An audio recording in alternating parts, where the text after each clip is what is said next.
Good morning, beloveds. There's a lot going on this morning, so I'm not sure what kind of state of mind I'm in. I am having cataract surgery tomorrow. I have started my eye drops for that, so I'm a little weirded out by that. It's playing into my biggest fear, which is going blind. So, and we've had a member who has been in hospice care. And it was time, and she made her transition this morning. So, yeah, uh, that's where we're at. So we're gonna see how this reading goes. And tomorrow I'll do the reading. I just don't know when. So, yeah, I don't know when. Okay, so it is July 19th. Our title is The Country of Now. So teach us to number our days, that we may apply our hearts unto wisdom. And that is Psalm 90:12. It is impossible to measure time, for yesterday is gone and tomorrow has not come, and today is rapidly slipping past. And that is the Science of Mind 638. Alan Watts, in his book, This Is It, writes, "No one imagines that the symphony is supposed to improve in quality as it goes along, or that the whole object of playing it is to reach the finale. The point of music is discovered in every moment of playing and listening to it. Similarly, can we not say that the point of life is discovered in living each moment? We all probably know someone who spends a great deal of time dwelling in the past. When I was young, in the old days, there are far too many individuals who are inclined to spend time anticipating what might happen tomorrow, next week, or next year. These extremes might be called the land of gone and the land of next, neither of which is an atmosphere in which we can function productively. Whatever preceded this present moment is over. What lies ahead can only be speculated about, though we might choose to prepare for it to some extent.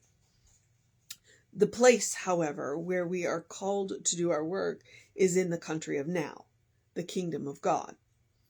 We need to be aware of our days and our lives, to realize that now is the time in which we are to use the gifts we have been given and to share our divine gift of love. Every morning we can be thankful for the gift of life. We can determine not to let the day pass without reaching out to speak an encouraging word to someone, to offer our support where it is needed, to put our talents and abilities to good use.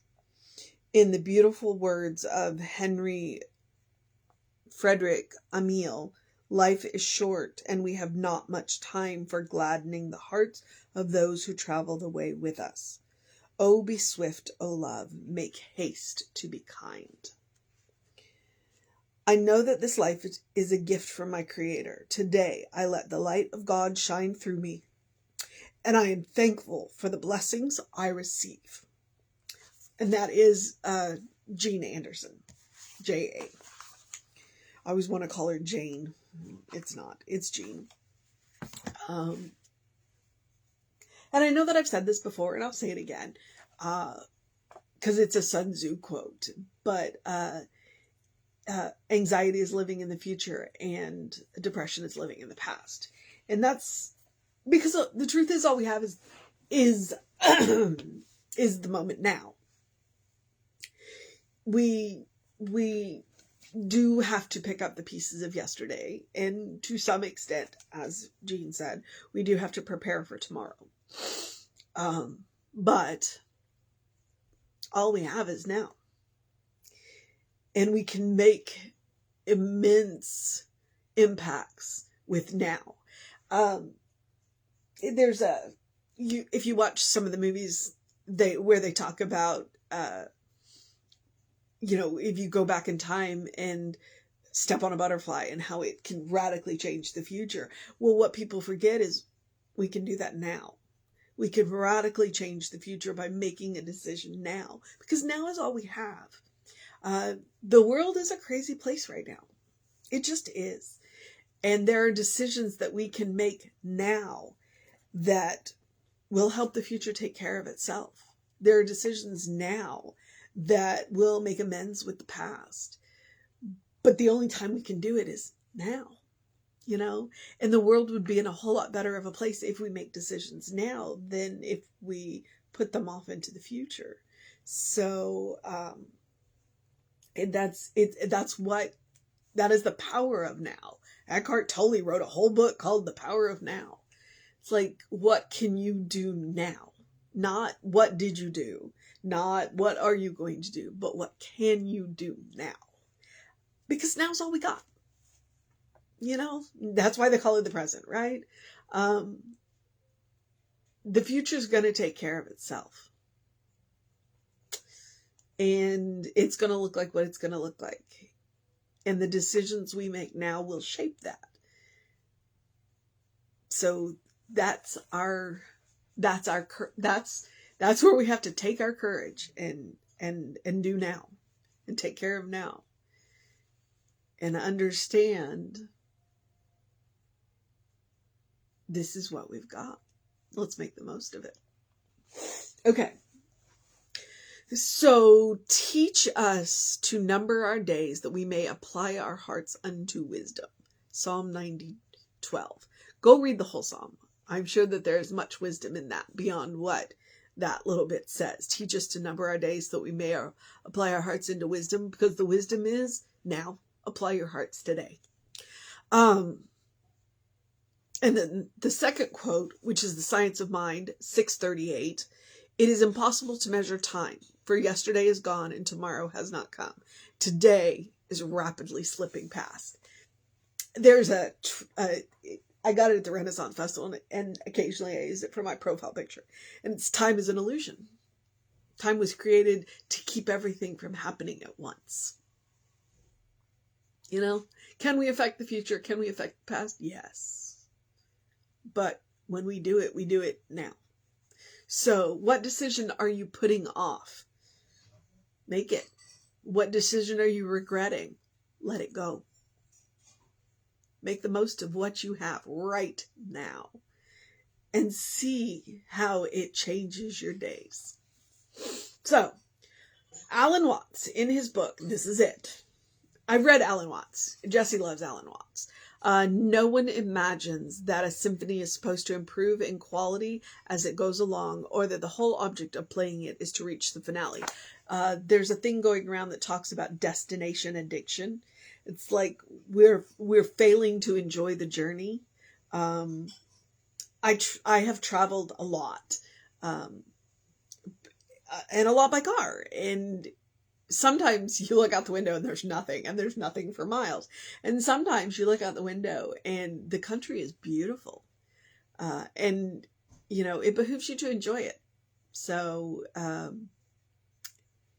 don't get so stuck on the destination that you forget to enjoy the journey, because the journey is now. When you get where you're going, that'll be then.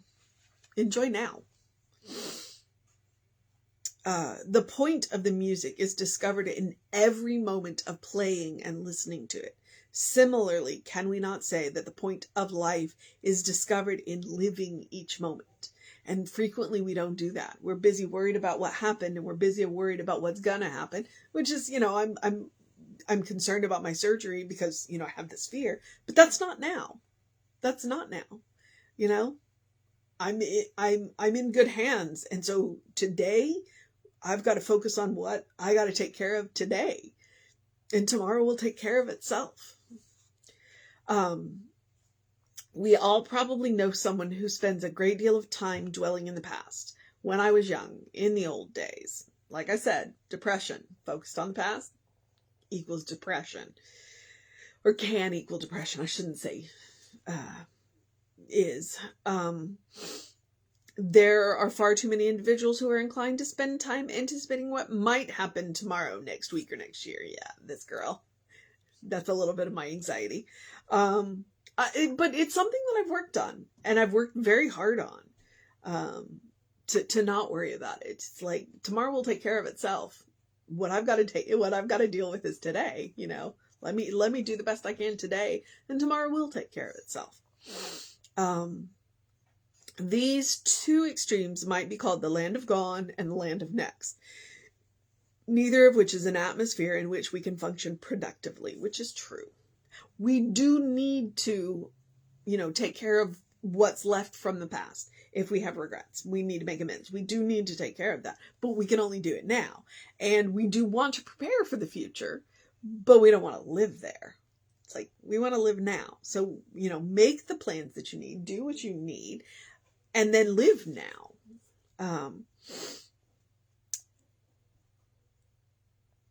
Let's see. Whatever preceded this present moment is over. What lies ahead can only be speculated about, though we might choose to prepare for it to some extent. To some extent. Not all extent. We don't want to spend all of our time, worried about the future. We've got to enjoy now. That's one of the reasons why I use the spiritual practice of doing something loving for yourself, doing something kind for yourself, doing something compassionate for you. That is about now. Do it now. Enjoy something now. Take care of yourself now. The place, however, where we are called to do our work is the country of now, the kingdom of God, which is now. We need to be aware of our days and our lives to realize that now is the time in which we are to use the gifts we have been given and to share our divine gift of love. Every morning we can be thankful for the gift of life.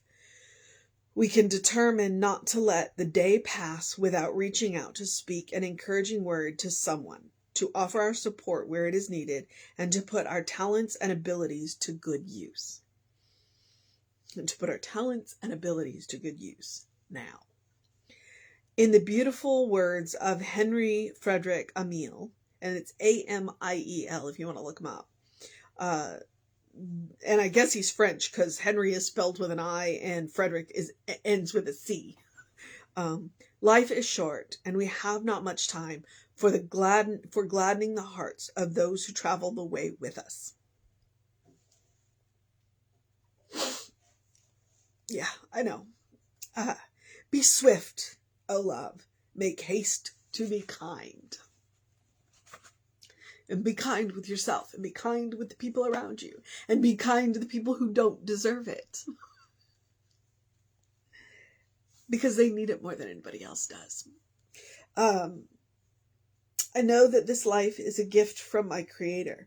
Today I let the light of God shine through me, and I am thankful for the blessings I receive. So that is Jean Anderson.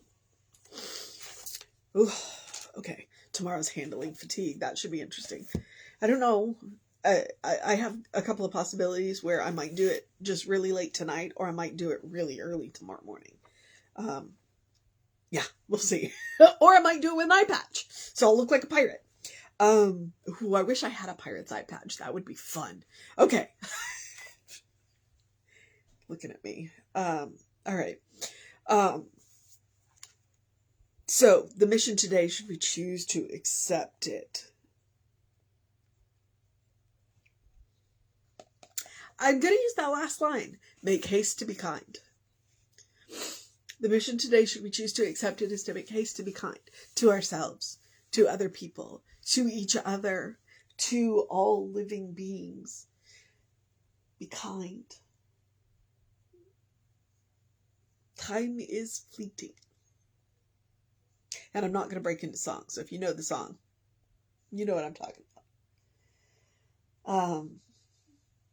Be kind. So, which leads right into the next one, which is the spiritual practice of doing something loving for yourself, doing something compassionate for yourself, doing something kind for yourself. Loving, kind, compassionate. I'm a big advocate of it, and it doesn't have to be a big thing. It can be a big thing. I advocate doing a big thing periodically, frequently, whatever. But it can be little things like taking a deep breath before you speak, and actually enjoying something. As she says, music isn't to get through it; it's to enjoy it while it's going. And I love music, so There is that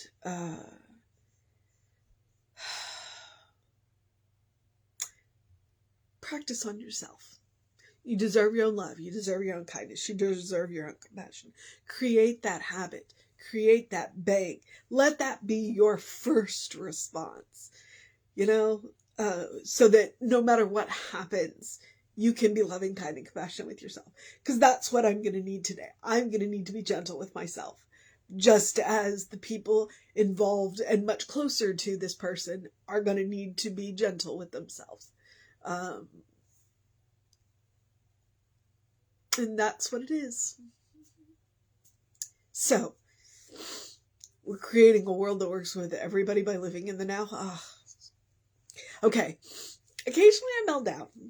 I'm human. I have real, honest feelings, and I'm not going to hide them from you, because that's one of the strengths of, well, one, humanity, and two, science of mind, is that we can be real with each other. We can have our real emotions. We can show our real emotions. So, a little bit of sadness. It's in the air. So, loving, kind, compassionate, you deserve your own love, you deserve your own kindness, you deserve your own compassion. Practice on yourself. So on those days when you meet somebody who needs a little extra, you've got something to share. So, make it a point to enjoy something today, whatever it is. Go to sleep, sweet boy, go to sleep. He's resisting right now. Okay, there are all the other things. Do something to engage your mind and your body. Drink plenty of water. It's going to be hundreds all week. They're talking like it was 109 in Dallas. The good news is I live close enough to the Gulf that I get some of that breeze, and it helps. So drink plenty of water. Get that early in your day bright light to reset all your hormones. Get those circadian rhythms in rhythm. So that you have all the energy for now that you need. And open the windows of your soul. Allow the breath of heaven to remind you, you do live in heaven right here, right now. It is all around you. It's all around us all the time. And today, it's a little extra to look for the good. Look for the little good, look for the big good. Just look for the good and praise it. Emma's advice always works. She's a pretty amazing lady. So, yeah, I would tell you, catch us on the social medias. We are Creative Life Spiritual Center, Creative Life Spark. I am the running Rev Ryan. And if you want to know what's going on in the center, then email info@creativelife.org. That'll get you on the constant contact. And the hot links are hot. Reverend David should be on around 5 p.m. with you. I don't know how I will do tomorrow's. I'll have to think about that. I will get tomorrow's done, but, will I do it tonight? Will I do it early in the morning? Will I do it later in the day? I don't know. My surgery is scheduled for 8:30. And I have to be at the center at the surgery center at 7:30. So it'll happen when it happens. It'll be all good, but it'll get done. It may even get done on Thursday. So, far be it for me to miss a day, because I have, but I've always made it up the next day. So, I'll get there. So have a great day, an amazing day, a wondrous day, a fantastic day, an enchanting day, a magical day, a be gentle with yourself day, a be kind day, a now day, a living in the now day, a living in the kingdom of God day, which is the country of now, a good day. And if that is too much pressure, simply have a day, because you are enough just as you are. You are a beloved child of God in whom God is well pleased, always and forever. Always and forever. All right? So know that you're loved, and I will see you next time.